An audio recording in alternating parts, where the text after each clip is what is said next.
record this. For instance, within the section, what am I hearing? Is there somebody outside? Oh, okay. Within the section that's sandwiched in by verses 12 and 19, there's a 4. So that you might consider that a minor transition within that particular section. It's expanding on the identity of the people who fell or rebelled in the wilderness. Also, take a look at chapter 3, verse 1, and then take a look at chapter 4, verse 14. Chapter 3, verse 1, chapter 4, verse 14. Chapter 3, verse 1 says this, "Therefore, holy brethren, partakers of the heavenly calling, consider the apostle and high priest of our confession, Christ Jesus." And then verse 4, verse 14 says, "Seeing then that we have a great high priest who has passed through the heavens, Jesus, the Son of God." So then we have those two, slices that are sandwiching in an even bigger section of this section. So, there's a lot of different ways to break this down. Even though the author introduces the idea of high priest in verse 1, he leaves that subject temporarily behind in order to discuss Jesus' position in relation to Moses, to give an exhortation regarding unbelief and disobedience, and he doesn't return to the discussion of high priest until verse 14 of chapter 4. So now we're trying to figure out how long is this exhortation section.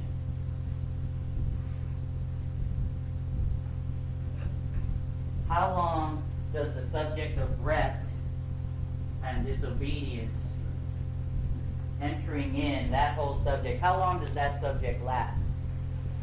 So let's take a look at that. What do you think?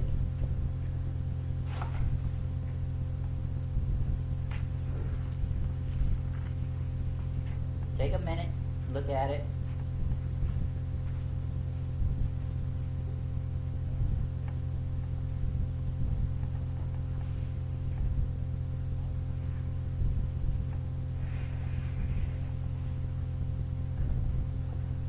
It's easy to see that it starts in verse 7, because in verse 7 there's a quote from Psalm 95, and it has to do with entering into rest and the disobedience which led to those not entering into the rest. So that's easy to see. In verse 16 it says "for," but that also still has to do with the rest and the rebellion. In chapter 4, verse 1, it says "therefore," but it's not changing the subject, because the subject is still rest. In verse 3, it says "for," but it's not changing the subject, because the subject is still rest. Do you see that? In verse 8, it says "for," but the subject is still rest, because it's talking about Joshua and him having not led them into the rest that was spoken of. In verse 11, it says "let us therefore," but it's not changing the subject, because it says "be diligent to enter that rest." So rest is still the subject. Where does that subject change, or where does that subject end?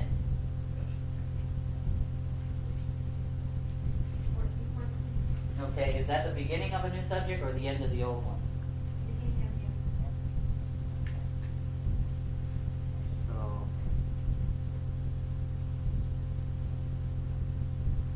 So there's your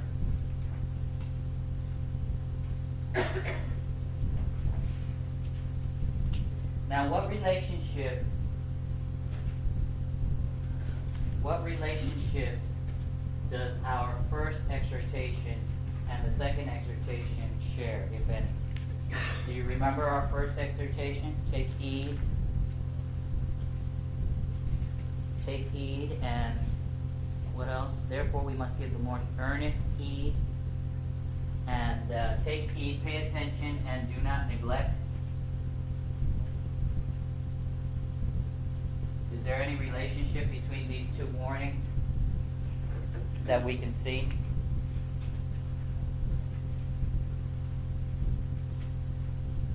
Any ideas?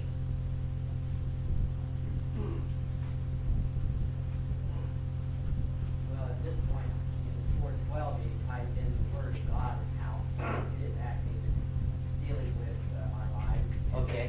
ties in Christ, high priest, as one who understands and knows our condition. Okay. Okay. So the word is a common characteristic between these two exhortations: heeding the word, and also the word being dynamic or active and powerful.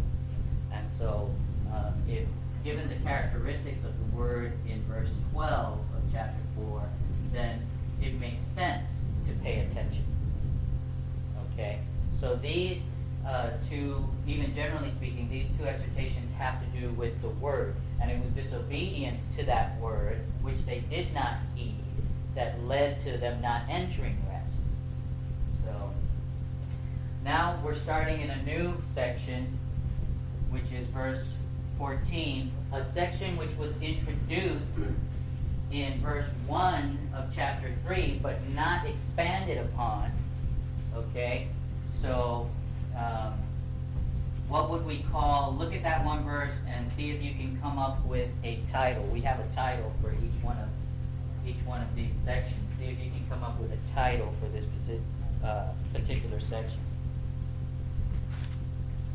What could we call this section?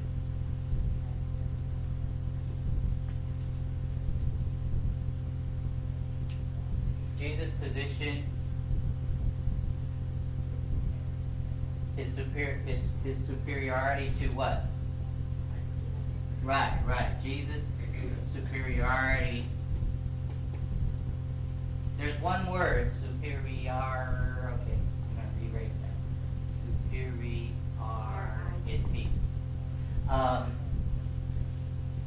There's a word that's used in some translations that make it clear that he's better. One word.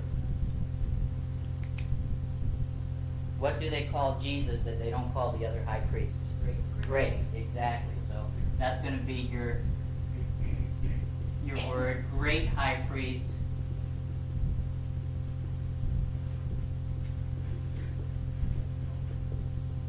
He's the great high priest.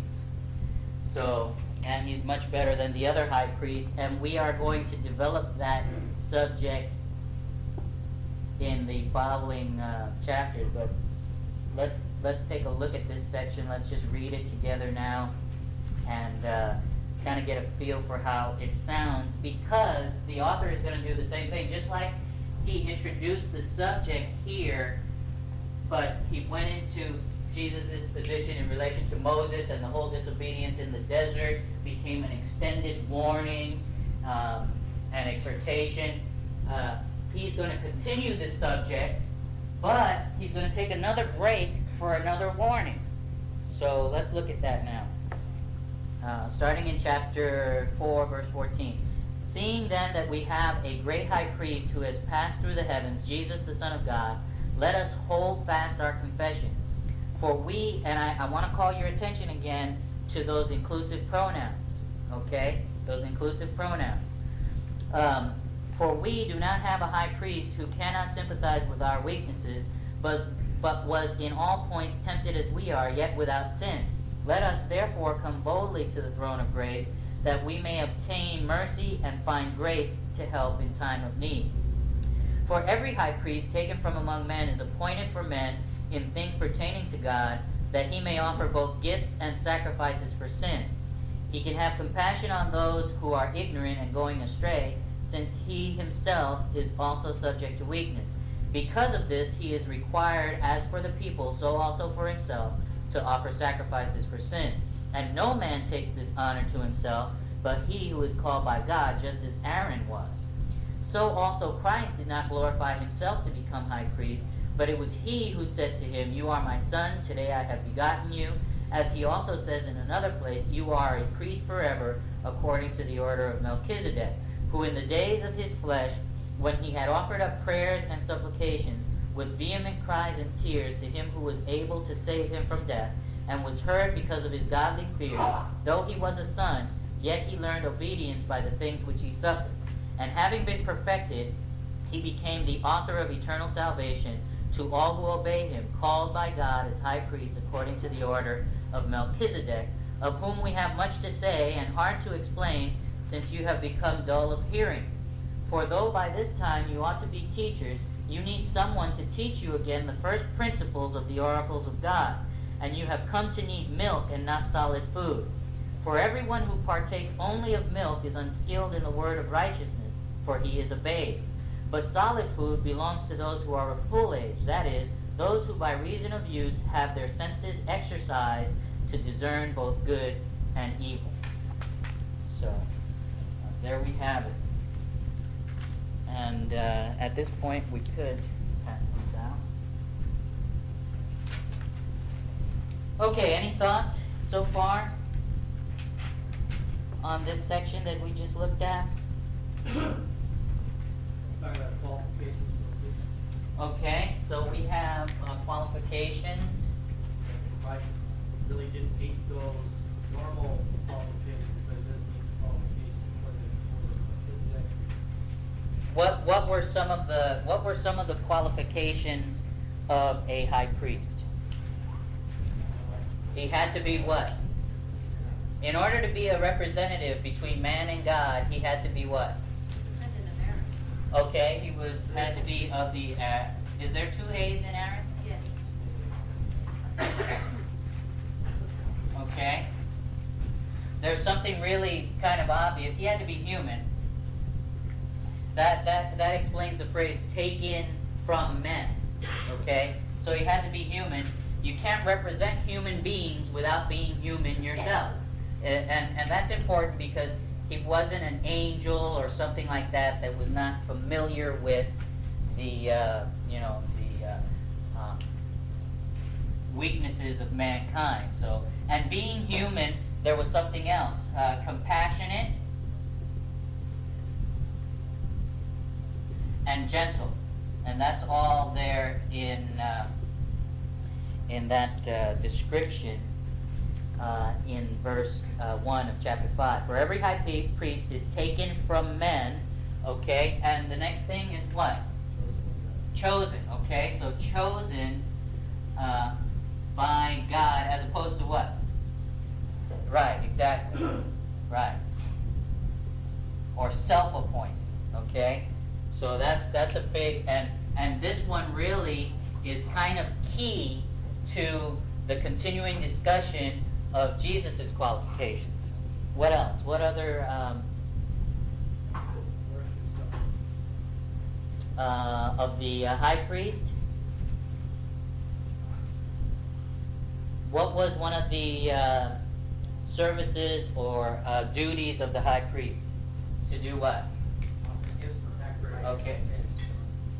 Offer gifts and sacrifices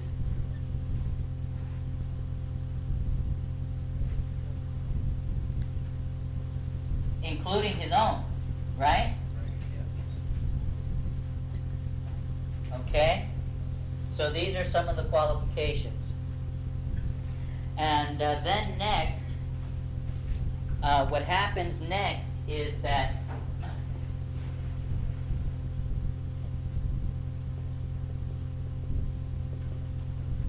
what happens then as the author continues to discuss qualifications, but now he moves to qualifications for the great high priest. What does he say then about Jesus?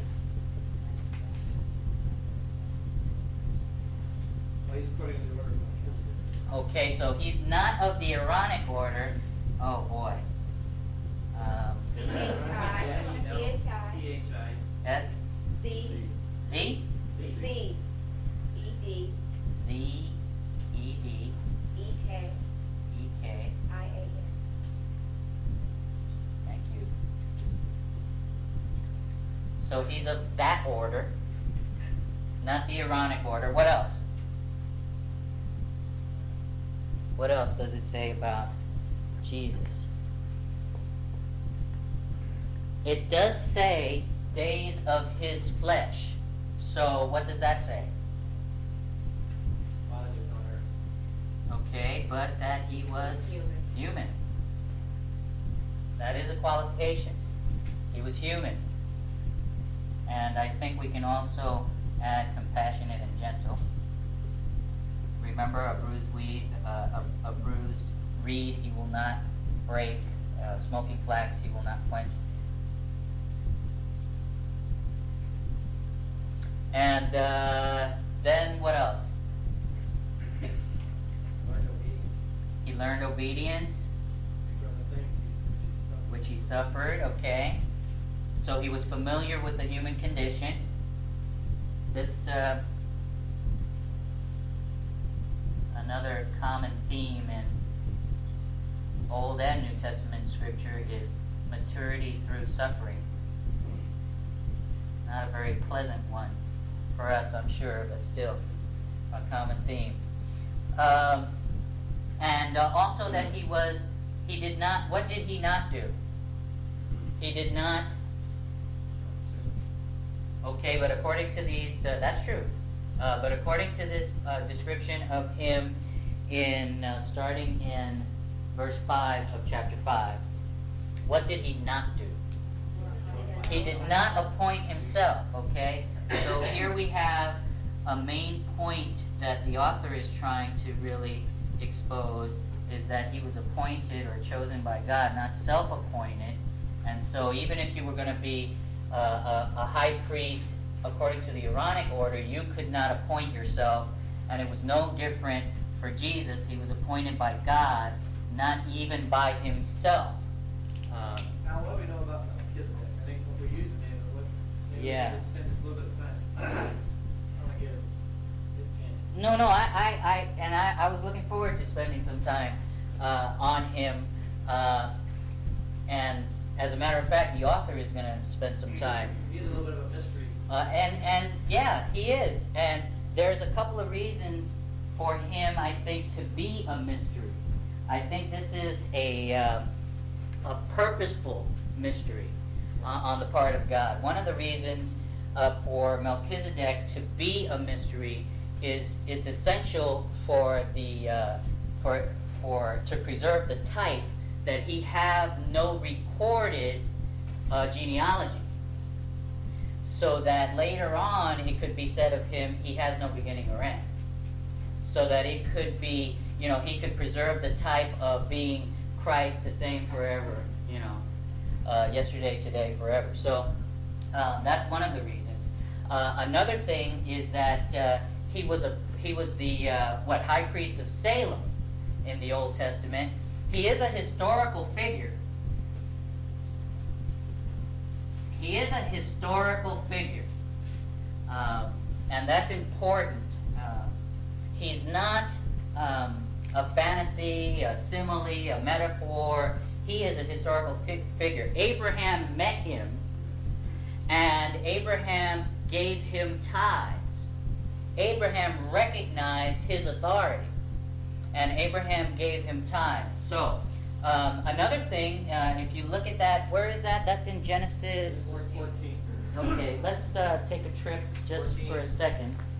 18 is when it We're going to spend a little more time on Melchizedek when the author finally comes to that subject, because he digresses in order to tell his readers that they're not equipped to handle a discussion of Melchizedek right now. But let's look at that. Then Melchizedek, king of Salem, brought out bread and wine. It's interesting that not many people even spend time on that whole bread and wine thing. It's interesting that he brings out bread and wine, because that's awfully symbolic. But anyway, he was the priest of God Most High. So he was the priest of God. And since we know from the book of Hebrews, and we also know it from the qualifications set down in the Old Testament for the priest, that the priestly order was established by God. Priests were chosen by God. So Melchizedek, even though it doesn't say so, cannot be a priest of God the Most High unless God made him the priest of God Most High. So we know that much. We can deduce that much. My Bible says that Melchizedek's name is King of Righteousness. King of Righteousness. So there's more symbolism. And he was King of Salem, which by interpretation you could say is King of Peace. Is there a parallel between David also and him? Because David was kind of this king priest also. I mean, he wore the ephod, he let people worship, he did all those things as well. Is that Yeah, well, David is also a type of Christ. So since they're both types of Christ, then yeah, but there's no direct relationship between the two. They're just both types of Christ. Melchizedek becomes a more excellent type than David because we don't know where Melchizedek appeared from. He appears to have no genealogy. And so for that reason, the author of Hebrews uses Melchizedek to show that Christ is not part of the human priestly order. He's part of a different priestly order that had no beginning and no end. Yes. Gene. Connected together, why would God have to do that? Because Why would God have to do? born in what tribe? Of Judah. Judah. And out of Judah, there's no priests. Right, exactly. Good point. Did everybody get that? Jesus was born of the tribe of Judah. He's a descendant of the tribe of Judah, and as such, he's not eligible for the Aaronic order because you had to come from the tribe of Levi. Yes. Also, Melchizedek was the king of Salem. Right. Which was later called Jerusalem. Right, So right. The original king. Right, Jerusalem. of Jerusalem, exactly. The original king. Ed? So is the idea that it's without beginning or ending, at least as far as genealogy, is it significant that God appoints it? Or that, he was a person, he was a physical person, correct? He was a It's just- physical person. It's not just what that, Christ did. and I'm sure there are other people in the Bible whose genealogy is not recorded, and so we can't assume from the fact that their genealogy is not recorded that they're not real people. We seem to want to do that to Melchizedek, but Melchizedek was a historical figure. God had a purpose in establishing Melchizedek or mentioning him in the Bible as a person with no genealogy, a specific purpose. And I believe that purpose was to be able to, preserve that typing so that, it could be shown that Jesus did qualify as a priest because he was from a priestly order. He just wasn't from the order of Aaron, but he was from the order of Melchizedek. He's a mysterious person, and for that reason, he makes a perfect type. He was king, he was priest, and he accepted worship. Did he not? Yes. Thinking back to Ed's comment, Psalm 110:4, Mm-hmm. which is the Psalm of David, comments, "The Lord has sworn in you and will not relent. You are a priest forever according to the order of Melchizedek." According to the order. So David understood something about revelation at that point too. Right. Revelation. Right. So we'll talk about him a little more. I don't know if we probably can't exhaust that right now, but we'll talk about him a little more because the author of Hebrews is going to spend a little more time on that also. He mentions it twice here but doesn't explain it. He has a reason for that because he's going to digress in a minute to talk about continuing in maturity. But he's going to come back to this because it's important to see that Jesus is sort of an eternal high priest.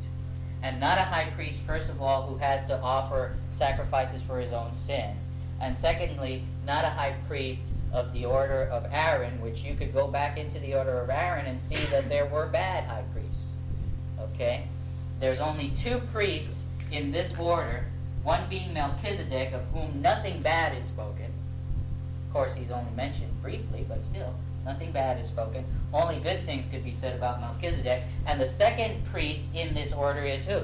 Jesus Christ. That connection to Melchizedek with it being Christ. Right, king. He's a priest. He's both king of righteousness and king of peace.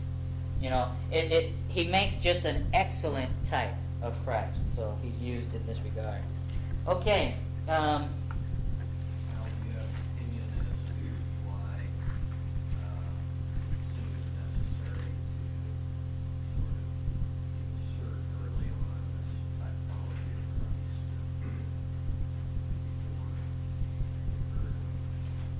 Well, I'm not sure I understand. Well, in other words, why is there a reason that you're aware of, why it was God thought it necessary to sort of give an example of Christ early on here in Genesis? That's what he seems to be doing. Right. As a matter of fact, he began that whole process of revelation, I guess, with the fall in the garden, where he told, the woman that her seed would crush the head of the serpent's seed, even though the serpent would bite the heel of her seed. So he began that process right there.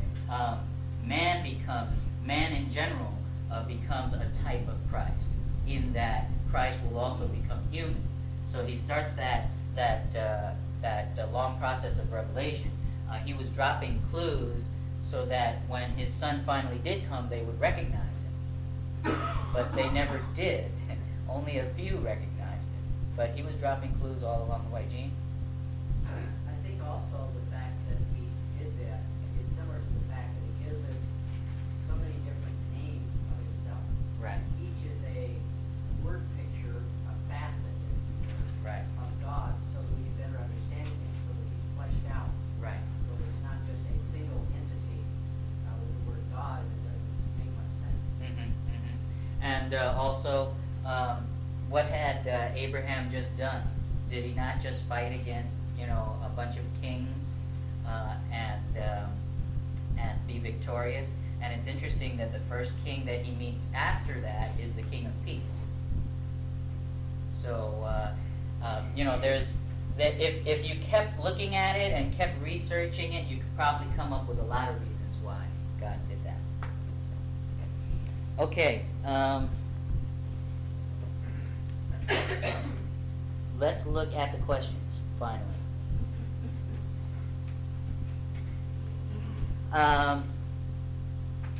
Let's talk about one last thing. Maybe we won't go to the questions today. One last thing is in verse 7, it talks about the days of Jesus' flesh. I know it's going to be difficult, unless you have a Bible that has a tendency to capitalize the pronouns so that you can know where it's talking about somebody other than God. If you don't, then the pronoun usage here might be confusing, because after talking about Melchizedek, it says, who in the days of his flesh.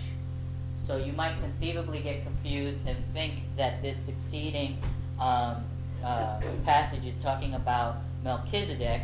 But if you keep reading, it says finally, though he was a son. So now we know it's talking about Jesus. But what prayer was it that Jesus prayed that it says here, when he offered up prayers and supplications with vehement cries and tears to him who was able to save him from death, and was heard because of his godly fear, though he was a son? What was it exactly? What prayer is being described here, do you think, that Jesus prayed that was heard and answered?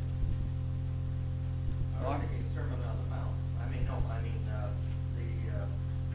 The garden prayer. Oh. Gethsemane prayer. Okay, the Gethsemane prayer, yeah. Okay.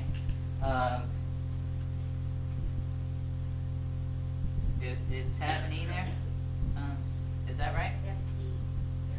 S-E? S-E-M-E? Thank you. Am I? Gethsemane. A? We know what you mean. Yeah, You got you got it. Okay. Um, All the English teachers will squirm for the rest of the class. yeah. Well, it's not an English word. Okay, the Gethsemane prayer. What makes you think it was the Gethsemane prayer? Does anybody disagree? Tears. You disagree? Okay. Loud crying. Okay. Rebecca? I think it was the prayer he prayed from the cross, Father, forgive them, for they don't know Oh, what they do. okay. That's And I think interesting. because it talks about his suffering, Okay. which brought them salvation. Isn't that the author of eternal salvation? He became the author of eternal salvation as a result of learning obedience through the things he suffered and having become perfected. But it doesn't say that he prayed to become the author of eternal salvation. No, but I think that God answered his prayer by Okay. offering us forgiveness through his death. Okay, all right. That's a good one. I That's think a it's good one. significant that even Jesus shows that he learned obedience. Okay. And that key for all of us. Does that they learned it mean? through our not. They learned Right. it through suffering. They learned it through, and that's key for all of us because and I think it goes back to doctrinal issues too about sin. Mhm. What is sin? That obedience, disobedience results in sin. And we learn obedience through mistake. And it's a process. It's a process. Does that imply that Jesus, there was something Jesus didn't know that he had to learn? Well, I mean, he matured as always. I'm not saying that his disobedience was necessarily sinful because he was sinless, but it does imply that he grew up, he was human. Okay. I think that's where we're going. You had No, something. I was just gonna say, verse 7 talks about the days of Jesus' life on earth, so Mm-hmm. that could say from the start of his ministry through, his entire time on earth. Mhm. Talking about ending up perfect. Mm-hmm. So, Complete, mature, yeah. Mm-hmm. Okay, so it's definitely talking about the time he spent on earth. Okay. Gene, you had something? No. All right. Let's see. So it could either be the prayer that he prayed, not my will, that says prayers and petitions. not my will, but thine. Yes, prayers and petitions. Or it could be the prayer, Father, forgive them. Or it could be both.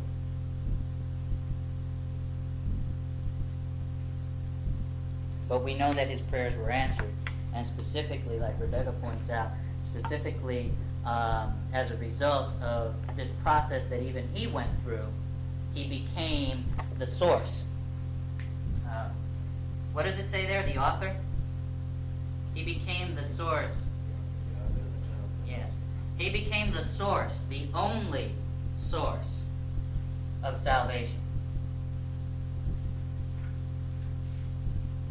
Okay? Now, does that mean that he failed or he disobeyed or anything along the way? He was always righteous, but he had to be tested. And every time he tested, he showed he was righteous. He always had the Father's will in mind, but he was tested. And every time he was tested, he showed that he always had the Father's will in mind. He didn't And- suffer under the test. And he did suffer under the test. And the final test comes at Gethsemane, where he says, if it's possible for this cup to pass, let it pass, which is the human part.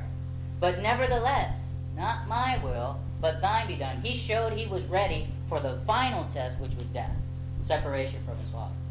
So he showed that he was perfect. In other words, mature, complete. Throughout his whole life, he proved repeatedly that he had his Father's will in mind and that he was set and focused for whatever God had in mind. Yes, Speaking Bob. about the testing in 4:15, I don't know, sort of comforting, but sort of not in a way. It says, but he was one who had been tempted in every way just as we are. Okay. No, I have never really focused on that, so I guess without thinking about it too much, I always figured, well, he was here on earth and he was God, so yeah, he was sinless, but he was God, so he would be sinless. But Right. But he was also... according to this, he was human. He was also human. And was tempted every way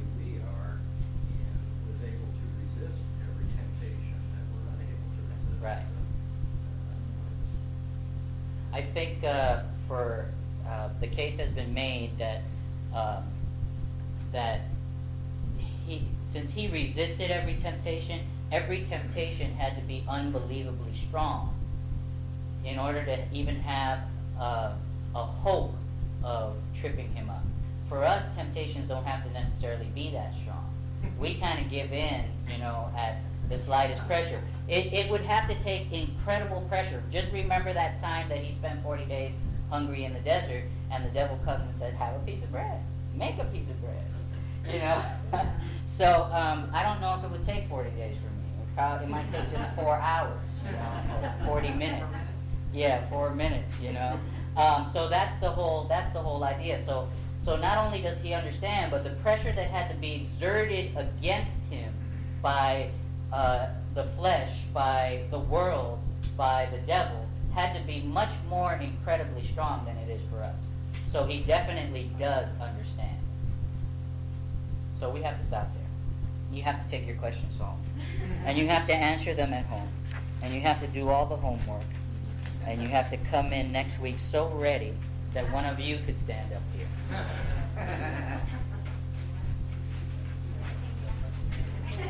No.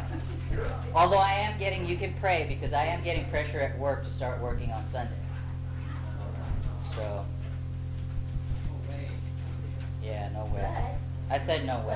but, there's a but there. Yeah, I'm supposed to hear tomorrow about a job, about being offered a job in downtown LA that would have a regular schedule. So, yeah, please. Okay. Yes, I need him back on Saturday. Yeah, I'm working Saturdays too, by the way. So My yeah. house is a mess. I have no one to clean on Saturday. Yeah. That's it. So my manservant needs to Yeah. Yeah. That's it. That's it right there. Pray for all that stuff.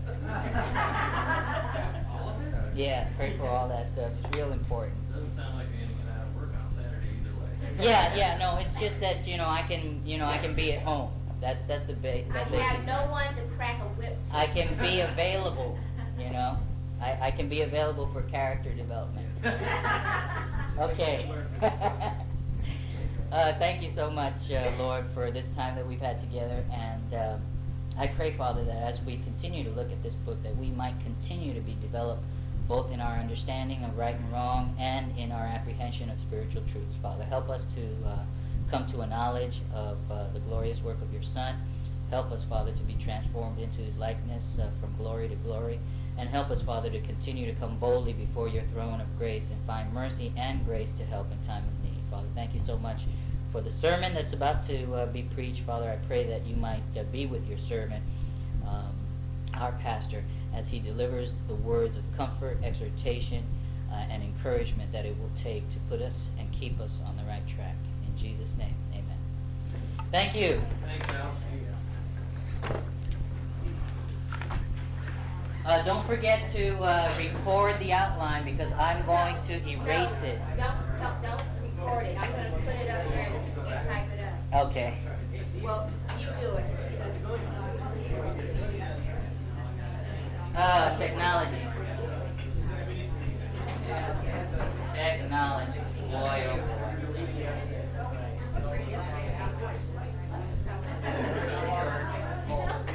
Here's their story. A seminal figure. Did you get more coffee? No, just the outline. Oh yeah, this is part of the outline. Oh yeah, that got all in here. Yeah, just this side of the board. And maybe that little, that thing, because I didn't copy that, and I'm sure you could, if we had it on piece of paper, you could erase that and have more. Yeah, more document, yes. Don't erase it yet till you get that. Oh yeah, no, I've got it. Yeah. Because I want to copy that part down. I need to, you know what? Is to get that and transpose it so it's on a vertical instead of. I'm going to type it up. Oh, okay. Yeah. Because I got mine like that, but I have it because I We're going Hebrew style, from the right to the Because left. you see, I on mine, I've got it Oh yeah, you've got it this way. So, horizontal. yeah, so I can, because the board's horizontal. But for this,